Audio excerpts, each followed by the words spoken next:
After is a podcast that explores how life's endings can lead to a personal breakthrough.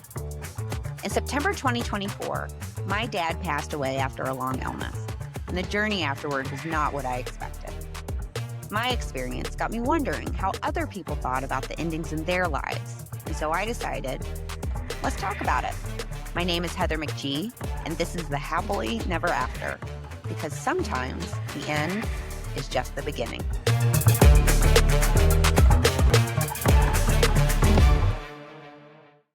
All right, everyone. My guest today is Alex George. Alex was diagnosed in her 20s with Ewing sarcoma, which is a form of cancer. She then made national news when her job fired her in the middle of treatment. These events brought Alex to the brink of a huge ending. However, Alex survived, and she talks a lot about how more is more when it comes to life after cancer. She has built a thriving, amazing baking business, which if you're not following Lily P. Crumbs on Instagram, you are missing out because it is so cute, so joyful, and I want to bake everything she makes. And she's currently working on her debut cookbook, shooting it herself, as we just found out. So she's taken on all the things. Alex has a lot going on, so I'm so thankful for you to be willing to be here.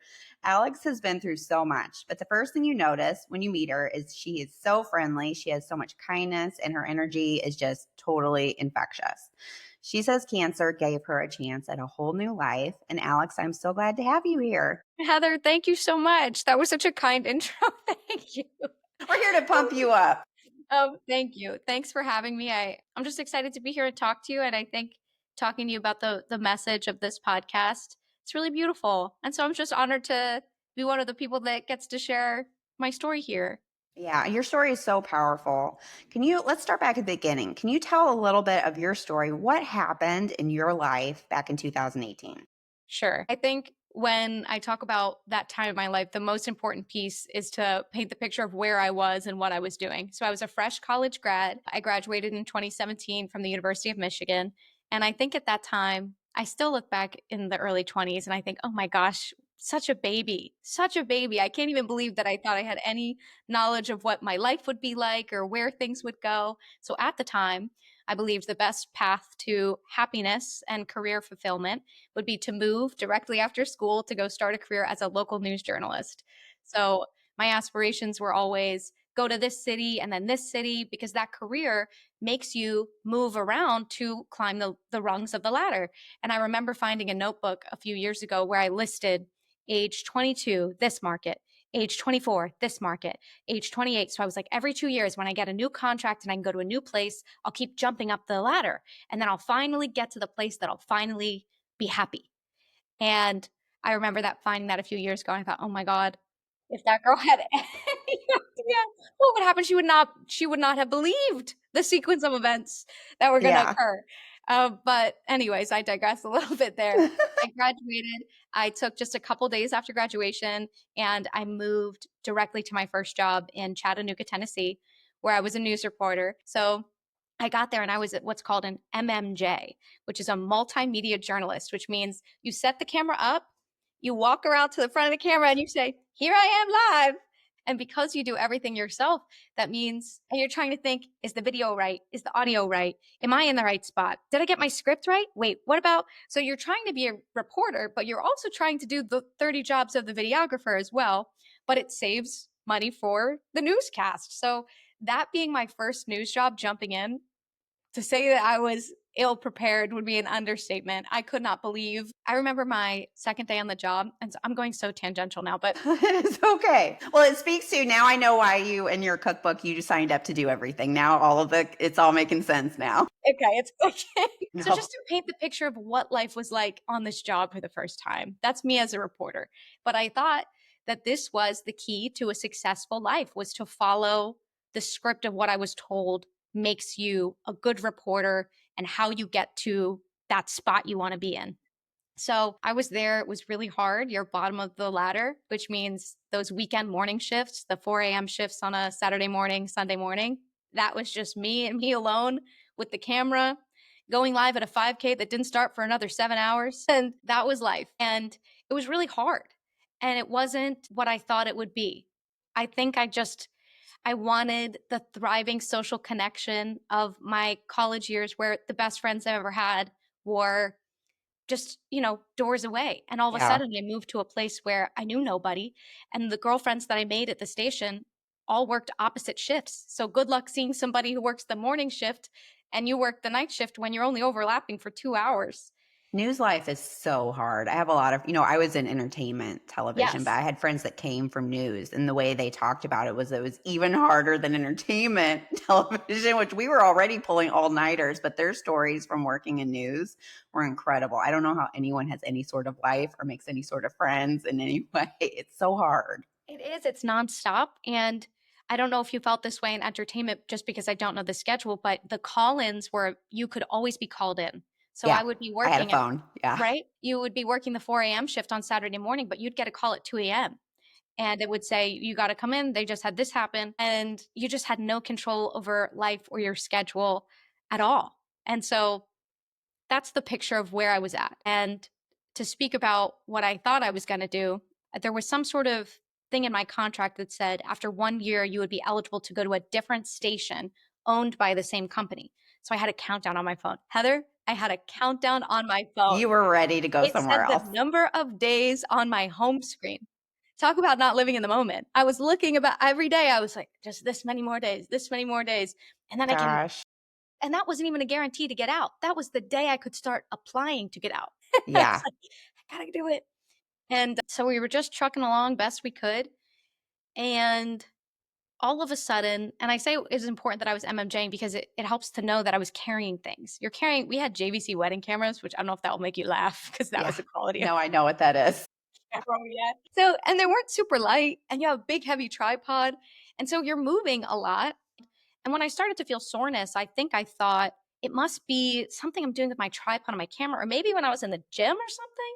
I was like, oh, it's so weird. It's in a very weird, achy spot, not the normal way that you would recognize a pain of working out. And so I just felt it for a while. And then it felt very gradual, but all of a sudden I could feel something there. And I was like, am I crazy? Now, I've never had any health problems ever. Been extremely lucky in that any of the health things I've ever experienced were very much cause and effect, like running a marathon and then getting an injury. Like Or, clears, like an injury happened. yeah, there was no Yeah. health mysteries. Like, I had no fear of the doctor. I would go, but usually it was clean bill of health, get going. And I'm like, yeah, I'm healthy. I don't really have any history of anything in my family. So this is the last thing on my mind. And I just remember it getting worse and worse. The timeline on my phone is still ticking. And I'm just thinking, gosh, I really got to get this taken care of. But I work these crazy shifts. So when do I go to the doctor? And Yeah. I think, isn't that the funniest thing when you become an adult and you realize when do you make an appointment for things when you work your job? Right. So I was like, how am I going to fit in seeing a specialist or a doctor when I have to work these days? I can't seem to get one. So I eventually did at an urgent care. They kind of were saying, you're fine. It's pretty much nothing. Maybe it's a hematoma, which is basically this bubble of Okay. blood that can form when you hit something really hard. And so I saw them twice. And then they referred me to a dermatologist. And the dermatologist was somebody that thought maybe it was like a lipoma. You ever watch Dr. Pimple Popper? Yes, I know what that is because of her.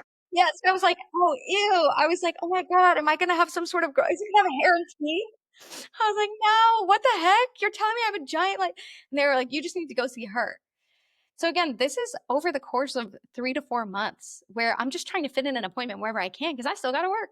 And so I finally got to the dermatologist and they kind of come to the same conclusion as the first doctor, which is this is probably a hematoma. We're going to do a biopsy of it though.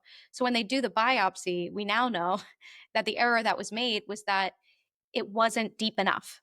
So if you think of it Oh, like the okay. cancer was here and there was a hematoma that formed on top of the cancer, it just biopsied this. And they Okay. never I was wondering that because I saw you were misdiagnosed a few times, and I was just that seems to happen so often. I was just curious how that happened.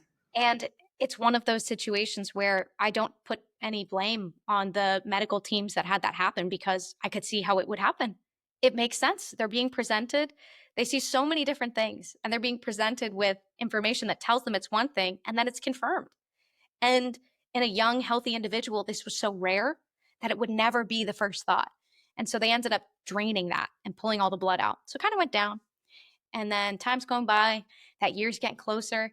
I remember meeting my mom. She wanted to do a bridge run with me in Charleston. There was like a 5K or 10K there, which by the way, Have you ever been to Charleston? No, it's on my list though of places to go. It's I don't know if you beautiful. recommend it though. I'm No, not it's sure. beautiful, but the bridge is uphill. And I Oh, signed up for in the whole race. I was like, "Did you guys know this was gonna be uphill?" Anyways, so it was a race where I was like, "Oh, I'm in pain." And at the end of it, I remember saying to my mom when we got back to where we were staying, I was like, "I'm getting really worried about this because I think it's coming back." And I just remember my mom saying, "Whatever it is, we'll figure it out." She said, "Regardless, it's got to come out in some way, shape, or form. That's going to be removed from you." And I was like, "Okay." Even now from a did late, you, if I could ask at this point, did you have any sort of, you know how like sometimes our spidey senses go off when like something we didn't think about it, we didn't think about, and then at a certain point we're like, something's Heather, wrong here. Had that started happening for you, or were you just oblivious? that's such an apt question because this week that I'm talking about when I went to Charleston was the week where I just had that weird gut feeling where I thought, this shouldn't be coming back. I'm a lay person with not much medical knowledge, but something feels really wrong about the fact that this is coming back again.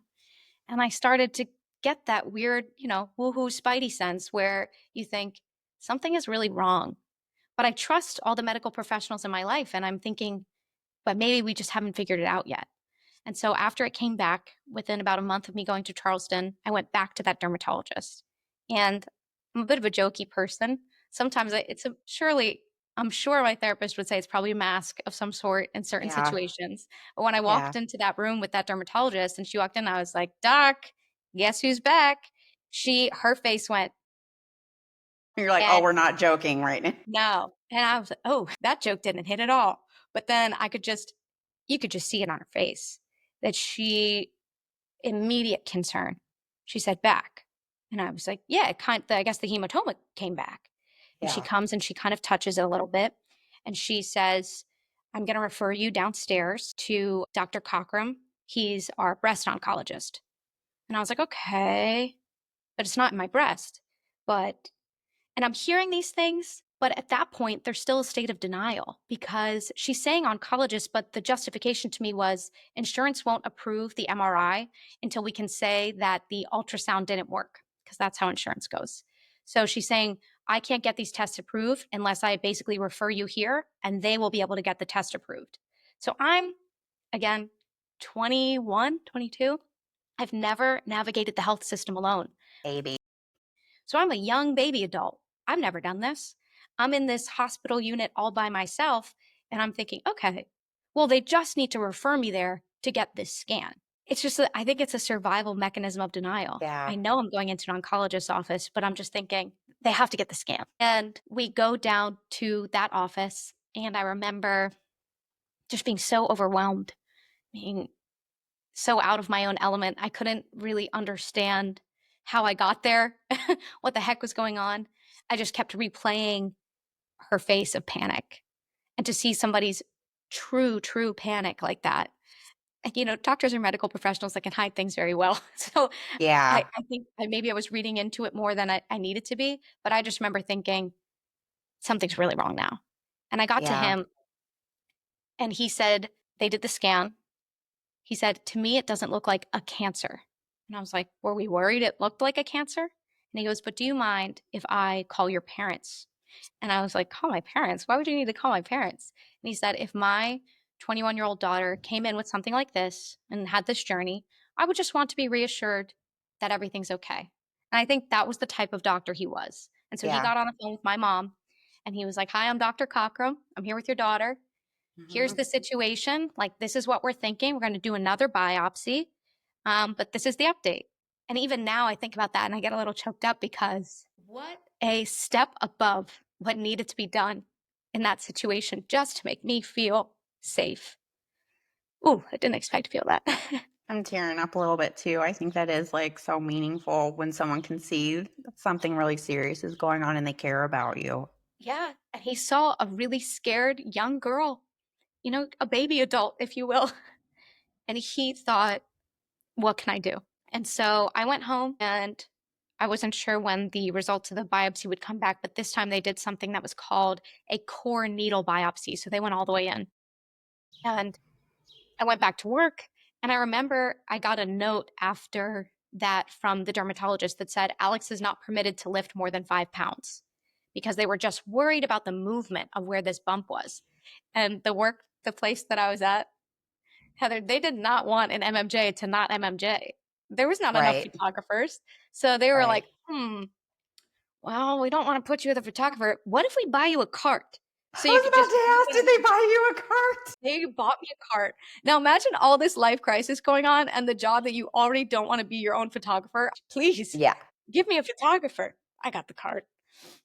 And so I think there was a little bit of not an Alex is faking it, but definitely some times where the requests were not honored because no MMJ wanted to be an MMJ. So it was just constantly like ways to still get you to MMJ. And Right. at one point I said, well, you've always said you would train me on being a producer. Maybe I can do that this week. And there was a lot of apprehension. There was actually a full blown confrontation because my schedule was changed without notice.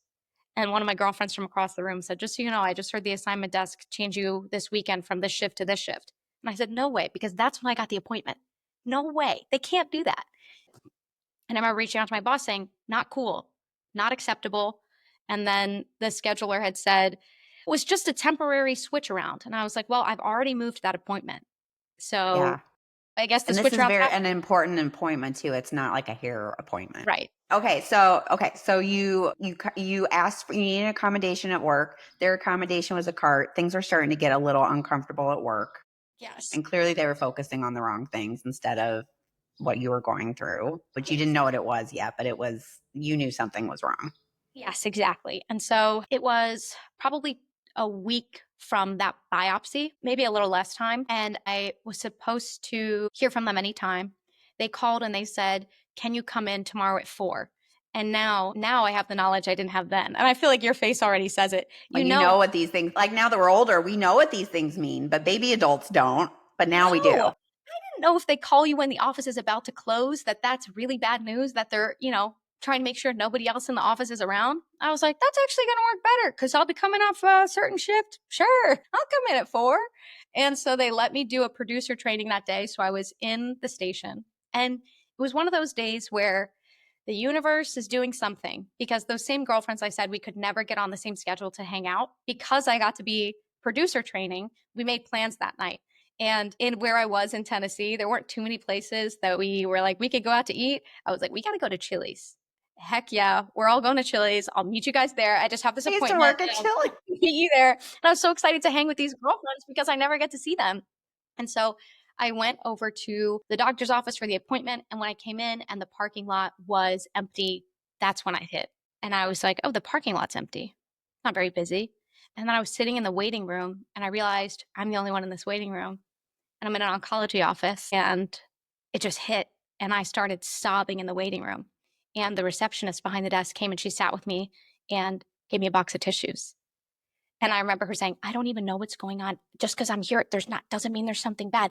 I just wanted to sit with you. And I said, okay. And then we went in the back and it was the doctor and the nurse. And I was alone in that room. And he said, can you call your parents? And I was like, okay, sure. While you talk to me. And he said, yes. And so I called my parents and I put them on speakerphone. And he said, the biopsy came back and it's something called a Ewing sarcoma. And the treatment for this is chemotherapy. And I said, so it's cancer. He said, yes, this is a form of cancer. And I just remember hearing my parents through the phone. And I think that was one of the hardest parts of that situation because you're processing and it feels so surreal. But then you also hear your parents processing and their reaction and their wails to finding out that their 21-year-old daughter was just diagnosed with cancer. And from there, I think I just fully disassociated. And I think I turned to mom and dad, it's okay. We've never done chemo. We can do chemo. Fun. And I remember turning straight into joke mode. And the doctor afterwards, he was, are you good? I don't know. I haven't really thought about it yet. That is so common, though. I know the things I've been through in my life are different from what you went through, but my siblings and I make a joke. We can make a joke about anything. Yeah. And when I was older, I did realize that in like the toughest times, it's like a way to check out a little bit. Do you feel like, how do you feel about it now? Because I can see how it would be so kind and supportive to have your parents there. Was it detrimental though, that because I sometimes in those circumstances when you're the one it's happening to, and then Yeah. you kind of, and I can also see if you're a daughter that cares about your parents, you kind of turn to taking care of them when it's happening to you. Do you think that was in retrospect bad for you that it went down that way, or how do you feel? For me personally, I had the most trouble relaying it to people after. So in retrospect, I'm thankful they were on the other side, because calling them to tell them without the other people in the room and the support probably would have been even harder. Yeah. And so to me, it was a service that the doctor did for me, because I wouldn't have had the knowledge to answer their questions. I would have been just as overwhelmed, just as confused, relaying it to them hours later. And so the privilege he gave me by making sure that we were all there, just as we would have been if I didn't live far away, they would have come with me. He was able to then answer their questions while I could zone out. And I could just, and it's funny because I think every person would feel differently about that, especially dependent upon the relationship with family and who's on the other side of the phone.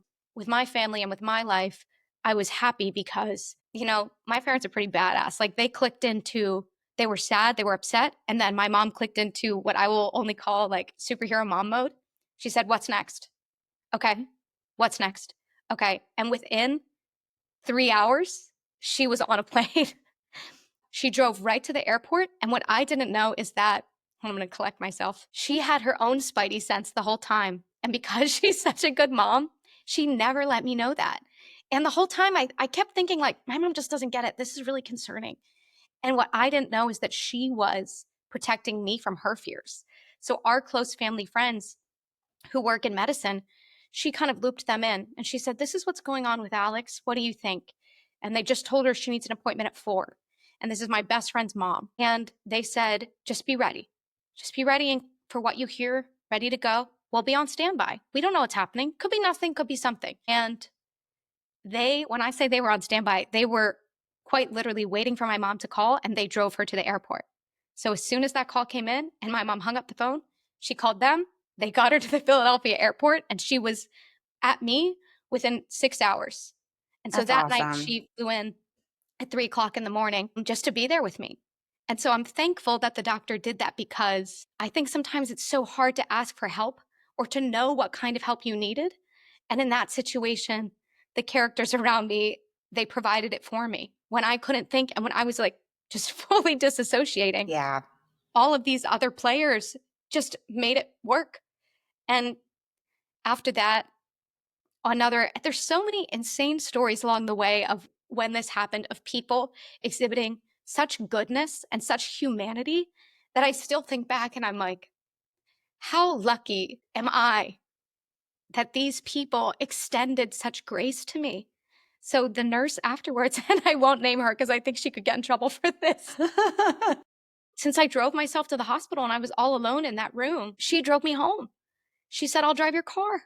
She drove my car, and her husband picked her up from the grocery store across from my house. And I was shaking the whole ride home, and she held my hand the whole ride home, driving my car. She said, "Please don't tell anybody. I think I could get in a lot of trouble for this." And I was like, "Yeah, don't tell anybody." And she just said, "I don't want you to be alone." And it was the kindness of all of these strangers, just recognizing the objective trauma and sadness of the situation, that they just took care of me. And there was no reason they had to, but they did. And so I think back on times like that in my story, and I think just humans are so good sometimes. Yeah. Well, you hear so many stories. I mean, there's so much bad, especially right now in the world. There's so much to be sad about right now. Yeah. And you're so right. Like when I think back over my life, the times when someone has taken the time to show pure kindness to me, it made such, like, even so simple. It's not like they did anything big, just like saying, "I see you, are you okay?" Like caring about me in those moments, it leaves such a big impact. And it's a good reminder to me. Like now, I try to give that to other people too, because it really does make such a difference. And that is so wonderful that your team, your doctor and your nurse and your mom got on a plane. And it makes me so thankful, and I'm so happy for you. And it also makes me think too about the people that don't have that, Yeah. like the flip side of that. Yeah. Oh, it's a lot. Heather, I did not expect to be such a mess. I'm so sorry. I can't believe I'm No, crying I so cried much. too. So if anyone's watching this, you're going to see me and Alex. Both of us have runny nose, and our makeup's going to get a little smear.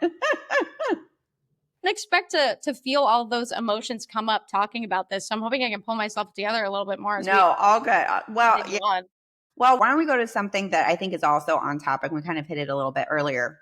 Now, I read that you and your family worked really hard to be able to laugh at times during your treatment because you did go through chemo. Yes. What role did that ability to laugh and create those little breaks, what role did that play in you going through chemo in this really hard time? How did Yeah. that help? I think that's everything. I think when the times are so objectively awful and there's nothing that you can do to improve the situation, then the only thing you kind of have any sort of control over is yourself and the way that you handle it. And that's not to say that I was always laughing or always having fun, but their encouragement of me to be goofy or be myself helped helped just not make the day worse. And whether that means like just the Halloween costume where I dressed as Pitbull or my dad making me look like Charlie Brown, I think having a family that was able to sort of try to cheer you up and especially being able to be receptive to it at the time, it makes the experience just a little bit easier because you're all feeling the same existential dread. And I don't think that they would ever say, that it was exactly the same for all of us, but you go through it together. Because I moved back to Philadelphia to be here. The doctor even said this is such a rare cancer that even if you weren't from Philly, I would recommend that you get treated there. So I said, say no more. I got to get out of here. And Yeah. then, yeah, so being here with them, it made it that much easier. No, I couldn't imagine doing it without them. And laughing and being able to joke with them. That's what got me through. Sometimes I see videos on my phone of my dad joking around with me or just the funny things of the time. And they're so ridiculous and they're so bittersweet and slightly sad, but they're still funny. Um, Yeah. yeah, it was important to have a family that could kind of embrace that with me. Well, this is actually very on topic for what I've been thinking about lately. I have really been thinking about how finding the tiniest moments of joy when you're going through a hard time can be its own medicine. That it's really important because it keeps you from going down the spiral. Because I think you can get so overwhelmed when you're dealing with something that is crushing. Mhm. I think you really have to do anything you can to avoid getting pulled all the way down to the bottom. You need Yeah. those little moments of joy, even if it's as simple as like a good cup of coffee, a little bit Yeah. of a like walk outside, feel the sun, go back in. Like it could be the tiniest things. It doesn't have to be something big. That gives your brain a break. It gives your heart a break, and it keeps you from going into that spiral. Which once you go down there, it just like it's like it makes something that is already so hard, it makes it even Yeah. worse because then you succumb to despair. There's a difference between like feeling your feelings, but also just trying to have some sort of connection to reality in some small way, just to keep the lifeline going. No, I agree. I think a lot of times those desperate situations can be so all consuming. And it's so hard to have that thought of something that is a light in your life because it doesn't feel, nothing feels like a light when it feels like everything around you is disastrous and chaotic and sad. It's hard to find those moments. And I think just a little bit of knowing that my family was sort of looking to me and kind of I gauged the mood for the day, I'm sure. How's Alex today could determine the day. And personally, and I don't think this goes for every situation, it actually helps sometimes to want to be okay for them personally, because sort of like a fake it till you make it. And I'm not saying that works in every situation because I don't think it does. And there's been plenty of other situations in my life where that doesn't work at all. But for me, being like, okay, I'm gonna try and be really positive today, or I'm gonna try and do this, kind of convinced myself that I could be. But they gave me space to have days where I wasn't. That was also a blessing. A day where I just wanted to cry about the situation, they let me, and it was a very safe space to feel all of those things, which I think is another blessing. Now, for people who may not be familiar, can you talk about what going through chemo is like? Oof. So again, I'd never had any medical issues and I really was not close to anybody who'd been through this experience. And the type of cancer I had a very strict chemo regimen and some really all chemo is caustic, but some really hard to handle drugs, which all chemo is. But I remember the oncologist saying to me, this will be tough. This is going to be really tough. It's not like you're going to come in here and just do this and la da di da. He said everybody handles those side effects differently. But from what we've seen, this regimen in particular is pretty taxing. And they also explain that it's cumulative. So you might start your first chemo, you might feel okay, second, but then your third, fourth, fifth, you're starting to get worse and worse. And it's beating down your body as much as it can. So for me, what happened was I had, of course, I say of course, because why the heck not? An allergic reaction after my first chemo. So many cancer survivors know that you put in what's called a port, and that pretty much allows, and a lot of other chronic illness people know too, it allows the drugs to get into your veins as fast as possible. And because chemo is so caustic to your veins, you can't really put it in like a normal IV, just because then it would burn the vein and you wouldn't be able to ever use the vein again. And I'm using the word burn loosely, but it would make it that the vein is unusable. So I woke up from the first surgery where they put that in, and I immediately felt not good. And I was immediately vomiting. And they thought maybe it was anxiety from being, I was going to go from that surgery. You get semi put under, they put it in, you go over to the chemo suite and do the chemo. And so I was already throwing up when I started chemo. And I thought, this is a recipe for disaster. And I went over, we started the chemo. I felt like my throat was closing up, and I'd never experienced anything like that before. And so they had to stop something and then start it again. Long story short, after the first chemo, I could not stop throwing up to the point that I had to be rushed to the hospital because because there's nothing left to give. Yeah. So I was rushed to the emergency room. They couldn't really figure out exactly what the situation was. They decided that from then on, I would do my chemos inpatient just because I needed to be monitored. So I essentially lived at the hospital from the time of my second chemo to my last chemo almost a year later, just Oh because they my God, Alex. have to monitor you. And so the Yeah. schedule was, because your question was, what is the chemo like? It's a schedule Yeah. of maybe 3 days on, X amount of days off, and with mine, 5 days on. So I got one drug schedule for about 3 days, a little bit of time off, next drug schedule for 5 days.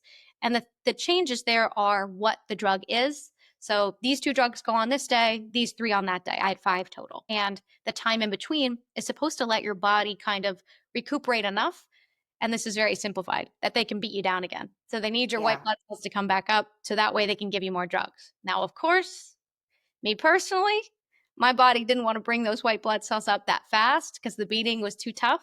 So we had to extend the chemos, which meant I would get more time off in between so I could rise back up and then get beat down again. But then, of course, what happens is you don't automatically feel incredible in those extra 3 days. You're just still like Yeah. this, and you got to go back again. So after all of that, I ended. Oh, Heather, I'm like, this is not good. Alex, everyone, there's a good ending here. I'm just There's going a to good put that in the ending. In the good meantime, ending. This is a I big kept, contrast. yeah, I kept spiking neutropenic fever, which is basically when your body thinks there's an infection and they need to do cultures to find out, do you have an Yeah. infection? Because to a cancer patient with a no immune system, an infection is awful. So I kept having to get rushed, even on those days that I was not inpatient, back to the ER. Long story short, then they started bringing a home nurse to be able to give me fluids and things at home to hopefully stop the neutropenic fever from spiking, Yeah. because Yeah. I Yeah. couldn't drink water because the chemo had burned the inside of my throat so badly. So I wasn't able to get hydrated. And the hydration was kind of key to making sure I wasn't spiking those fevers. And that was another situation where, home nurses came, but they tasked my dad with one of the things of flushing the port. And so it turns your whole family into a family that's never had any medical experience. Next thing you know, I've got my dad giving me one shot and Yeah. trying to flush my port. He's a lawyer. He's like, okay, I'm going to try and figure this out. How's this work? So yeah, chemo stinks. I will not say that it was a good experience. I would never wish it on anyone. My specific chemo schedule was truly awful, and my body's reaction to it was not good. So I spent almost a year in the hospital, and that was incredibly difficult. And even though the staff and the nurses were truly amazing, they would come in and they would watch. I was watching all of Game of Thrones. They would sit and watch it with me. They would hang out with me, and a lot of them were around my You age. went for some light fare, didn't you? So um, it was terrible, but we did the best that we could. I think, you feel sick all the time. You don't recognize yourself, especially coming from that career where the way that you get better at being a news reporter is to watch yourself as a news reporter and say, how was my cadence? How was my delivery? So I'm used to seeing me. And next thing I know, everything that I recognized as me was gone. I don't look anything like myself. I don't feel like myself. I don't look like myself. My world was just totally turned upside down. And so chemo stinks.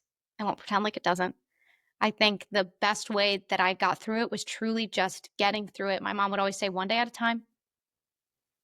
And that's pretty much the only advice that I could give for it, because I think too many times there's a little sugarcoating, and you can't sugarcoat it. You're doing something so awful to your body to help get something else awful out of your body. And it hurts and it's painful. There's bone pain. You feel sick. At least for me, people have different side effects, but for me, I've never felt anything like that before.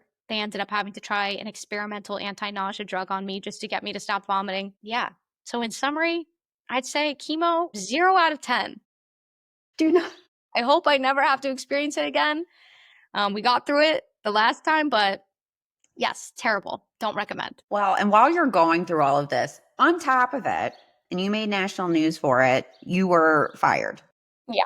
While you're going through this, meaning you lost your health insurance. Can you just talk a little? I don't think we can skip this part. So No. maybe talk a little bit about that. And then, y'all, we're going to get to the happy part. And it is really happy. Yeah, of course, as I was going through treatment, I was on disability, and I was still under contract with my original employer. So, of course, I have their insurance. And obviously, insurance in this situation is beyond necessary. The chemos add up to millions of dollars. And I remember seeing that breakdown and thinking, oh my God, this would bankrupt you. You need this. And the irony of it all, Heather, which I mentioned in the beginning, was that countdown on my phone. I don't know if I mentioned this. I was diagnosed 3 days before that countdown ended. So I ended up leaving Chattanooga exactly when I thought I would when that countdown ended, but for a much, much different reason than I ever could have predicted. Yeah. So that was not lost on me at all. I thought, well, that's weird. Yeah. So I was supposed to be employed by them until May of the next year, May of 2019. Yeah. Right My around dates there. are, Yeah. are a little funky in my head. Yeah. Yeah. Then when my disability was up, they technically, you would go on from FMLA to long term, et cetera.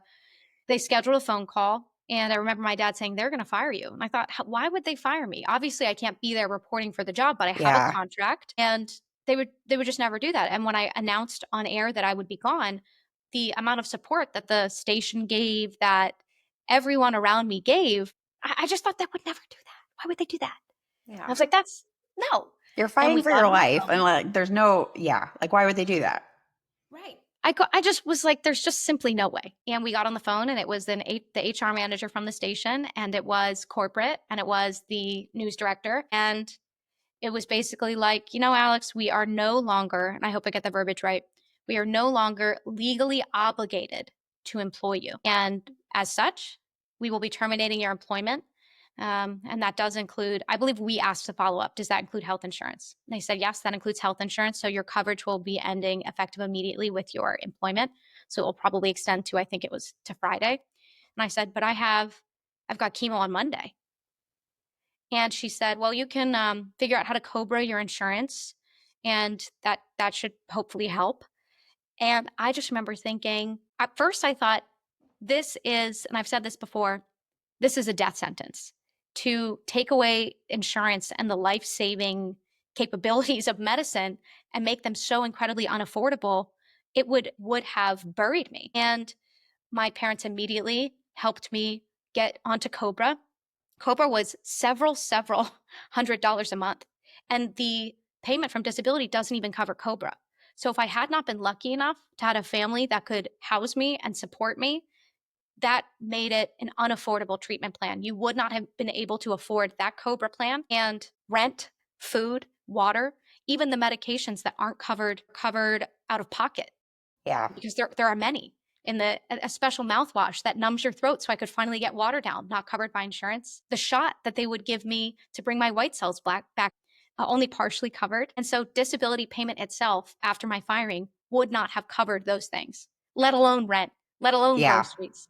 Right. So that came out, and I was no longer listed on the station website, and people were asking me about it. And I went on Twitter, and I remember calling my news agent at the time, and I said, can I say anything? And she's like, you don't want to sort of blacklist yourself from the industry. And I was like, I know, but it's not fair. People think I left. I didn't do Right. this. I'm over Right. here. No. And so I just tweeted and I said, hi, all. Just wanted you to know this was not my decision. This was, I believe I tagged them at Sinclair's decision. I'm still doing treatment. Want you all to know it's going well. Blah, blah, blah. And from there, the tweet sort of exploded in the news world. I remember certain news players retweeting it and commenting on it. How callous can you be as a company? I can't believe this. And then I went to the front page of Reddit, and the article from the Chattanoogan said, young reporter fired by this station amidst cancer battle. And so many people were saying in the comments, this happened to me. This happened to my mom. This happened to my uncle. And it was just the kind of thing where I thought, this happens all the time. And I had no idea that this was something that was even allowed. And it's been happening to so many people. And it was the kind of thing that it felt like the whole world came crashing down, because I was like, all these things you're already going through. And could you get nailed again? How could it get? I'm like, no way, you How know? much more can they pile on to your Right. plate? Exactly. That's how I felt. And at the same time, I felt such gratitude for being so damn lucky to be able to not be then buried in the weight of it all, and in the true minutia of how the heck am I going to pay my rent? Because I could move in with my parents, a privilege that not everybody has. And so I just thought, this, to anybody else, this would have been a death sentence. And so there's just an extreme amount of gratitude for the situation that I was dealt at that time. And you can still feel all those things, like, I can't believe the betrayal. I cannot believe they would do this to me. And I could still feel the, how lucky am I? Yeah. And then the director of the news organization resigned because he knew, and he knew that it was wrong. And he reached out to me later and said that he asked them not to do that, and that he rallied for me, but corporate said no. They said it's just too much of an expense. And so that's why they let me go. And it's crazy to think about, but they did. I continued to Cobra, and so I was able to finish my treatment. And I know that a lot of people that I worked with there no longer work there. And I think it was a huge testament to the humanity of it all when the person in charge of that said, I can't even be a part of this. And they left. Yeah. Well, and it does open up that big conversation because you're right. Even though your story made national news, it happens every day to Mm-hmm. so many people. And, and I'm sad to say you are not special in that way, that kind of thing happens to so many people. It does. And that's a hard realization, I think, in trauma, right? Is there's something beautiful in understanding you're not alone in your experience, and that these original experiences aren't always original. But there's also something that's really sad to know. So something this awful happens all the time. And what can be done to make this stop? What is to be done? And I think the fact that my story had reach was great, because I think it let people know that this is something that can happen, but it doesn't change that it still does. And that's tough. You've got me crying. We're just going to take turns. All right, we're going to get to the happy part. Before we move on, though, yeah, that was a big realization for me, too, because I think over the years, I left fundamentalist religion and it had a big impact on my life. We haven't talked about this too much, but I have 21 siblings, very fundamentalist upbringing that was really Yeah. damaging. There's a lot of trauma there that we're not going to go into right now because this is your story. I'll wait for that episode. Yes, that's coming at the end. But I remember it was a big deal to me. I read the book Educated, who had a woman with an upbringing that was adjacent to mine. And you start talking about your stories. And Alex and I talked about this before we started recording. The importance of sharing your story is that it gives other people hope that there is a way home. There is a way to find your way home. And that's why it's important to share these really big things that happen in our lives, because it gives other people hope. It helps them know they're not alone. It gives them some optimism, that little moment of joy, that little bit of a spark that you can keep going. It holds you, gets you out of the death spiral and walking towards a good life, which can be possible. I think, Alex, you and I are both very realistic that it doesn't work out for everyone. Things do not always have a happy ending. But if you are able to put something together after something big happens, that is such a gift. And I think you appreciate it so much. When you have almost lost your life in one way, shape, or fashion, the ability to go on, I think there's just so much thankfulness and gratitude for that gift. Yeah, I completely agree. I think one thing that all of it has given me in terms of perspective is just, it's not the sort of cliche, you never know what people are going through. It's not necessarily that, which I hope we all have innately anyway, but it's just more, everybody's story comes with some sort of grief, loss, trauma in this way. And we've all had our version of that big life-changing event. whether it be something in my situation, like a disease or sickness, or the trauma that you're talking about in upbringing and then later in life. I just think it's so pervasive in us as humans. And the only thing that I think helps you get through it is knowing people have gotten through it. And this is life. It's life.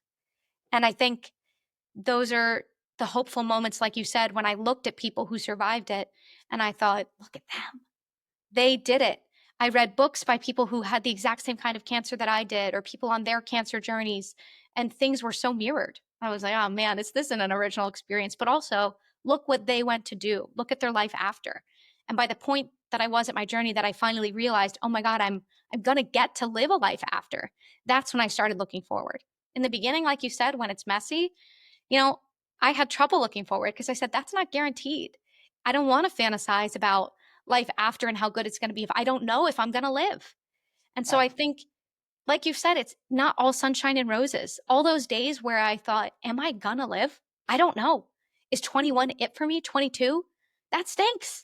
And so I just think it is other people's stories and the fact that people have gotten through it that lets you know it's possible. And those carried me through. I remember reading the same book over and over again of somebody that had my kind of cancer and thinking about how they navigated it. And yeah, I'm thankful that people had the courage to talk about those things. Because that's when you know you're not really alone in it. Those deep feelings that you don't really want to admit. I remember days where I didn't want to do chemo anymore. I was in so much pain. And I didn't want to say that to anybody. I couldn't say that to my family. As much as they could be receptive and beautiful, how do you really say to them, I want to stop this? Because it's Yeah. more painful now. And I can imagine that I would be happier if I stopped and life stopped now. Because it hurts so badly. But reading other people's stories gave me hope that I just had to get through it. And there was another side. So I think you're right. Now, did you have a moment where, and I may say this wrong, so I would love for you to correct me. Was there a moment when you knew it was over? Like, was there a moment when they said, you are done with chemo, you're going to be Yeah. okay? Did that happen for you? Yes, totally. There were two big moments. And the first was when, so strange and a little weird because we're talking about Dr. Pimple Popper, but I could I feel don't know how this happened, but yes, she's been I could helpful feel the today. cancer shrinking because mine manifested itself, which I didn't say earlier. It's a bone cancer, but mine was in the soft tissue. So I could feel it. And I could feel it getting smaller after chemo. And I was like, okay, I think this is a good sign. We have to do scans intermittently to check. But I was like, it's definitely looking smaller. I remember sort of like when you try on a new outfit and you're like, what do you guys think? I remember coming down, like, what do you guys think? Is that smaller? What do you, and everyone's like, yep, it's definitely working, babe. My dad's Like, like, are yeah, you you saying got this because I'm fighting for my life, or is it really smaller? was like, are you guys lying? And so I remember after the first three chemos, like, or maybe it was four, it was midway through, you do a scan and they said it's shrinking. It's really, really shrinking in size. You know, the radiologist puts the number, almost like a map where to scale. And I could see what it was and what it is. I was like, it's working. It's really working. But then what happened is I did half my chemo, I had surgery, and to finish the rest. And so after surgery, they told me technically, when you finish surgery, you will be cancer free. Now, the way that this works in medicine is that you have to finish the chemo regimen, sort of like when you have a sinus infection and they make you take the whole pack of medication. You can't just stop even though you feel better. They were like, the research is on X amount of chemos. So you cannot do less because we're trying to ensure that doesn't come back. Just do it all. And I was like, but you said I'm done. You said I'm cancer free after surgery. And so I still had more to go, but it was after that surgery that I wheeled out and I was like cancer free. And I remember my family sitting in there. My brother brought donuts. My dad was feeding me a donut and I was drinking through a straw. And I was like, hey, all hopped up on the medication from being under general anesthesia. Hey, kids are free. And they were like, awesome. And then I was like, I'll probably be happier about it when I'm more awake. But yeah, that was such a happy moment for me. And then I remember coming in for the official scans after, and my mom and I walking out, and just the feeling of the hug after getting that news was just, I mean, it's euphoric. And I think, yeah, it was such a beautiful, happy moment, just knowing that the journey was going to end because it wasn't even over. But it was like, at least now when I say get through the day, I can start to fantasize. I can think about, what will life be like after this? What do I want to do? What's going on? I finally felt like, okay, now I can start to think, because getting through that trauma day to day, like I said, just get through the day, get through the day. And then finally I was like, now I get to get through more days and more life and Yeah. more You months. get to think about tomorrow. Yeah. And that was so beautiful and so great. So yeah, I remember that day very vividly. But yeah.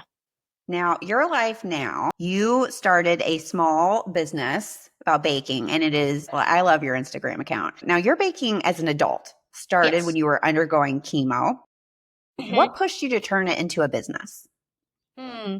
I think, the pandemic happened and I had just finished chemo. So I was just growing out a little bit of hair. I was just feeling like I was ready to leave the house. I was like, okay, it's a little pixie cut. My eyebrows are back. My eyelashes are back. And then the world said, hey, by the way, nobody can leave the house. And I was like, I've been In quarantining there. for 2 years. Please no. And so I was like, no way I'm housebound. I've been housebound for 3 years.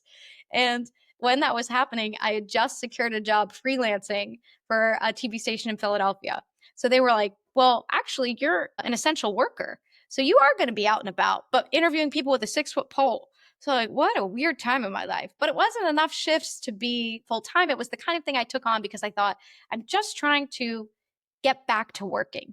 And the toll that chemo takes and being almost bedridden for that long takes, I was out of breath getting up a flight of stairs. I used to, once I finished chemo, I would just practice in my parents' house going up and down the stairs. I was like, okay, we got down one. I came down, I was like 4 times today, up and down. Everybody, careful, because I'm feeling pretty good about myself. So I was just trying to get back to being human. And then baking was still that place for me that I found so much joy and love, which I didn't talk about, but in treatment, when I could stand and I could do things, baking was so accessible because I could kind of use my brain to think about it creatively. And then I had other hands and help in the kitchen if I was like, let's try it this way. And they were always just helping me do the project of the day. So let's say I had one day where I was like, I want to know what the best pie crust is. So I'm going to make 17 pies. My parents were like, okay, go ahead, make 17 pies. And I was like, this one is 1-to-1 ratio with just vodka and water. This one's like this. And that gave me such an outlet and a fun little experiment to do. Mm-hmm. And then that's when I started Cooking with Cancer, the Instagram where I would share these experiments.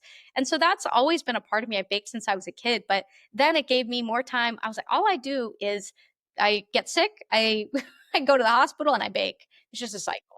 I get the drugs, I bake, I get sick, blah, blah, blah. And so I was finding that it was such a place of joy for me.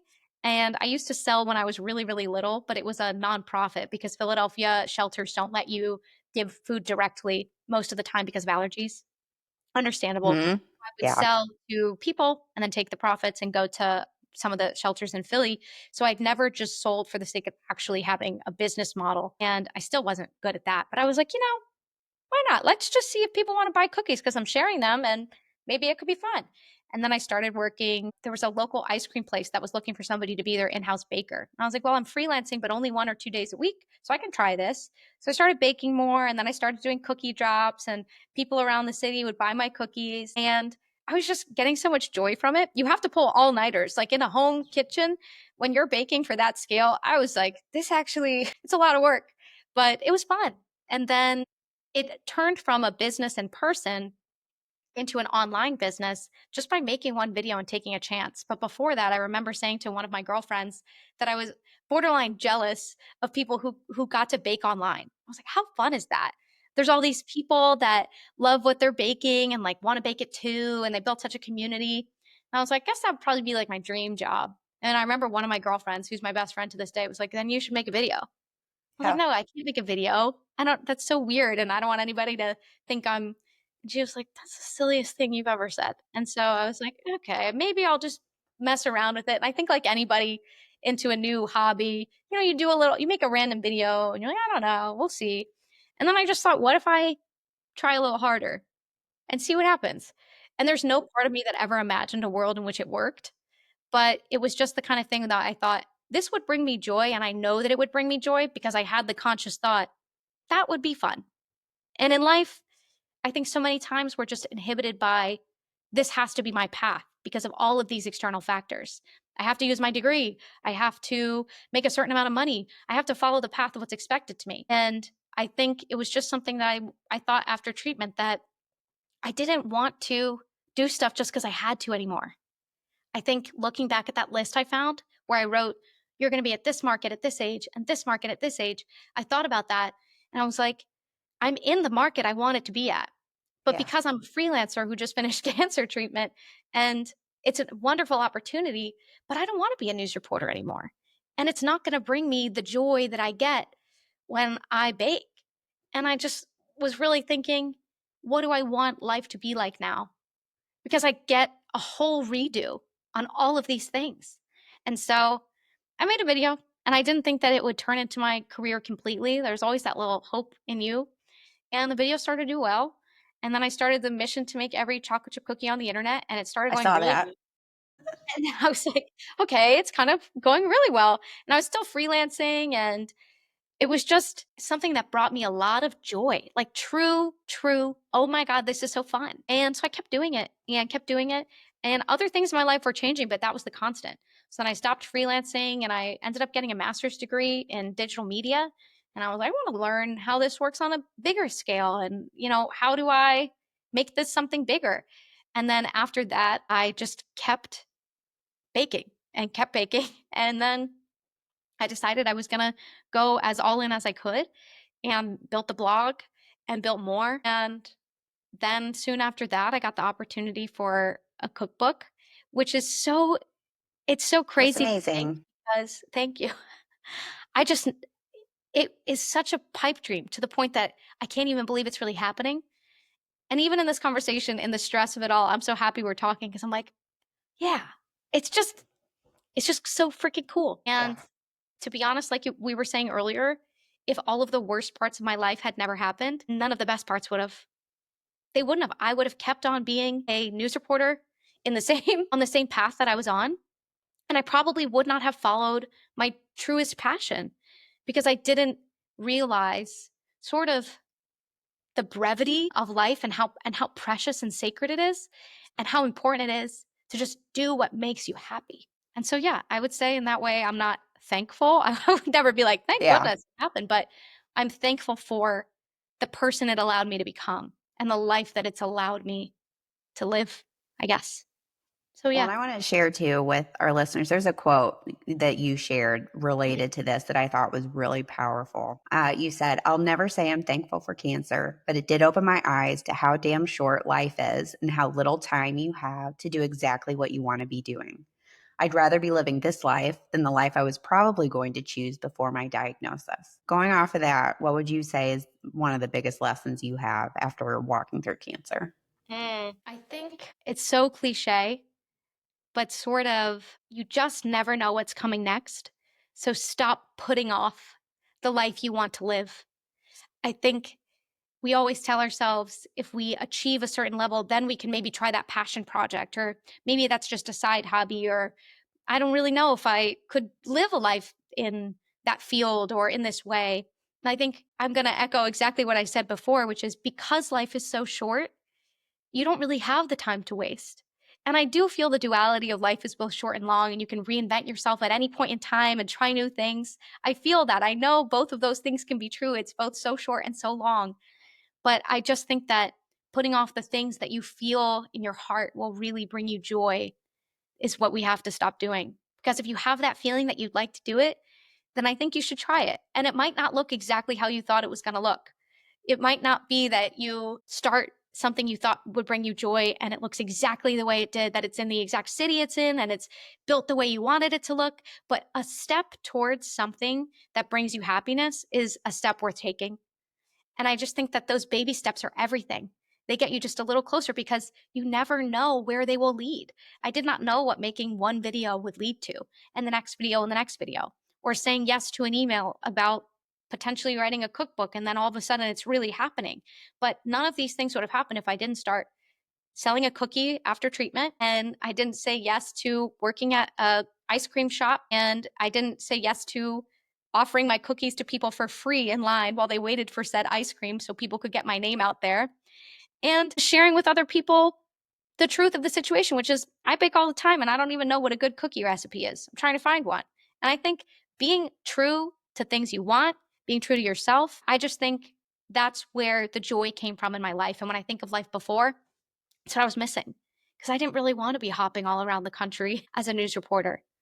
I don't think in my heart of hearts I really wanted it. I thought that that was the right thing to do. But I guess, and this is such a long-winded answer to your question about advice, it's just really think about what you want. And there's so many different versions of what we want. You know, there's like the version of you that's living somewhere that you don't live right now, doing something you might never do. And then there's 50 other versions of lives we fantasize about. But I think taking one step towards one facet of one of those imaginary, beautiful lives can bring you so much joy in your current one. And so I didn't open up a bakery and I don't have the most well known, best selling bakery in the world. But just by stopping selling my cookies and one decision to do it in a different way opened up a whole new path that I didn't even know was possible. You're making me think about there was something I read by Glennon Doyle once. Her life was not going well. And she remembers she was sitting in a bathtub, I think, by herself, and she was just thinking and she was fantasizing about this other life. And she was like, I could do this and I would go here and I would be with this person. I would do this and that. And then she kind of finished up by saying to herself, well, maybe in another life. And then she finished the essay with, isn't that funny? As if we have more than one. Mm-hmm. And Mm-hmm. it was very like, I remember that hit me like a ton of bricks. You only Yeah. get one life, as far as we know. Maybe we get more than one, but we don't know that. As far as we Yeah. know, you only get one. Yeah. To wrap us up here, Alex, when you think back to your younger self, Mm-hmm. what would you want to say to the younger Alex George? Oh, my first thought is like, man, you don't even know what's coming. I want to be like, oh, buckle up, babe. It's gonna be a bumpy ride. But I think I would just impart more belief in myself. I think back to, and again, getting diagnosed at 21, 22. It's so funny now as I enter into 30s is like, gosh, I was such a baby. And so it's baby me was just being young and naive in a way that everybody should be when they're young. But I think I spent so much time worried about myself in terms of, am I good enough at this job? Am I am I acceptable? Am I liked? Am I doing things the way they're supposed to be done? And I think something that this whole experience has given me is that it doesn't like at all. you know? So I'd probably tell her just believe that in yourself a little bit more. And I really think that there's so much possibility when you're confident in yourself and you feel like you don't have anything to lose. Just like take a risk on yourself like you have nothing to lose. Because I think that fighting for your life at such a young age, it really shows you that you've already almost lost the biggest thing there is to lose. There's nothing bigger to lose than life itself. And so I would just say to be more confident and to take risks and believe in yourself. Because you're young, so you don't. But there's so much self consciousness that young me had that I think older me just doesn't feel hindered by. It's more of a so what? So what? You made a video and it was a little bit cringy and weird, and people sent it. Maybe they sent it to each other, maybe they didn't. And so what? Maybe nobody got that joke, or you don't look the way you thought you would look at a certain age, or your life doesn't look how you thought it was going to look. It's kind of like none of the things you think mattered actually ever mattered. It just matters that you're happy. And for me personally, that I have family that I love and friends that I love. And that's like full stop on everything that matters. Kind of it. Yeah, the one common thread in all of these stories that we're talking about on this podcast overall, one thing I've noticed, because the stories are all very different, very, Mm-hmm. very different. But the thing that is the common thread that kind of knocks me over in my seat, these experiences have turned people into fearless, Mm. brave badasses. Like that's really the Mm. right word for it. I know it's kind of a like caustic word, but it's No. true. It is Yeah. true. Like the challenges that have been overcome, it does change you. And someone else, Ashley DeSanto, who was on our premiere and she lost her father a couple years ago, she said, after a bad thing happens, we put so much energy in trying to get back to where we were, how to get back to normal. And she was like, Mm. newsflash, you have changed. You have Yeah. grown. These things change you. Things are different now. And I think that is such a powerful, powerful lesson because like for you, like you said, those things you cared about before, now you're like, that doesn't matter. What matters is being happy and doing the things I care about, being with the people I love. And that's what going through the trenches does to you.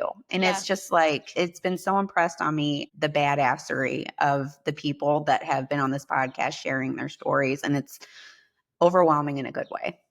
I think you're right. I think there's so much of life that we get caught up in. And it's almost like it's a privilege within itself to be caught up in those things. Because, like you said, when you're in the trenches and you're fighting through grief or you're fighting through this all encompassing darkness, those things, they don't matter at all. And then when you Yeah. get through it, you realize they never did. But it's just the way life goes, and it's normal to be caught up in that sort of minutia and to feel all of those things and self-conscious some days and worry about things that don't really matter. And I think that's part of being human too. But I think the undercurrent of going through something like this, and it sounds like a lot of your other guests too, is just you realize that the most important thing, and I think it probably varies based on what you've gone through, but for me, healthy and happy. Bottom line, that's it. And everything else I'll figure out. And I'll probably fail again. I've definitely had some failures in the meantime of things I've tried that haven't gone well, and they continue to. But that being the undercurrent is such a big change on me as a person. And like I said, I don't think that I would have been able to feel this way and feel the hope for it if I didn't hear from other people that they got through it and built something beautiful. Because the amount of times you hear from people that are, I was doing this and then this happened, I actually decided to uproot my whole life and do this. And you just think, oh my gosh, that's crazy. And then you go through something, I get it now. I get how everything needs to change. It's just a life overhaul. And yeah, I'm very thankful for it because I don't know what version of me, like you said, if there is another timeline, if there is another life out there that I'm still living the life I was living before, I hope that she's happy. But I know in this version that I'm happy, which is the blessing within itself. So yeah. For sure. Well, Alex, thank you so much for being here today. I think this was a really powerful conversation, and I am sad to say probably a lot of people can relate to your story in a lot of very personal ways. So thank you so much for being so open and vulnerable about that. Where could people find you if they want to work with you, if they want to hear more from you? And I imagine at one point buy your cookbook. Oh my gosh, you can find me on all social medias at Lily P. Crumbs, which I know is not my real name, but it's the name of what my business was when I was selling things. So it's LILYP Crumbs. I'm on TikTok and Instagram, and I blog. And yes, my cookbook will be coming out in 2026. So that's, I guess, coming up. And all my recipes are free online if you ever want to go and try and make one. And I'm pretty responsive on comments. So if you make it and you like it, tell me. And even if you don't, and we can work through it and find a way for you to like it. I had that happen and somebody said, I made this, but I didn't like it with pistachio. We worked through it. They're going to try it with hazelnut. So anyways, that's where you can find me. Yeah. And thank you, Heather, so much. A lot of tears, but I think these things you don't think about all the time, and really sitting and thinking with it, a lot of those emotions come up. So thank you for being such a receptive person to all of those feelings.